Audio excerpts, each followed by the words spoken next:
Une scène familière en Afghanistan. La police qui filtre les voitures dans l'espoir d'y dénicher des armes ou des kamikazes. Ces derniers jours, les tensions sont très élevées. Suite à la mort d'Oussama Ben Laden au Pakistan, les talibans ont annoncé de nouvelles offensives. Beaucoup craignent des représailles sanglantes des partisans de l'ancien chef d'Al-Qaïda. Nous savons tous que Ben Laden était un leader charismatique et beaucoup de gens voudraient venger sa mort et son assassinat.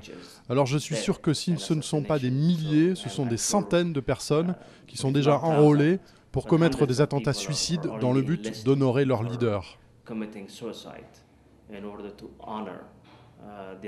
Cette semaine, un commando américain a localisé et tué Ben Laden dans une villa située au Pakistan.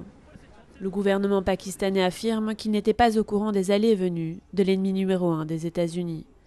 Mais les responsables occidentaux ont depuis longtemps exprimé leurs inquiétudes concernant le Pakistan, terre d'asile de nombreux terroristes.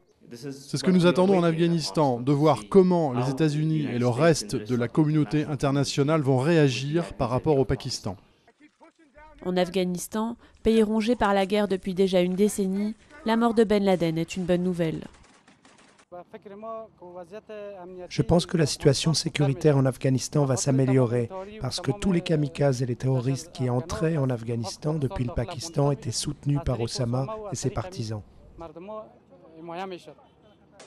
Ce sont les attaques du 11 septembre 2011 aux États-Unis, perpétrées par Al-Qaïda, qui ont déclenché cette guerre entre les talibans et les forces étrangères.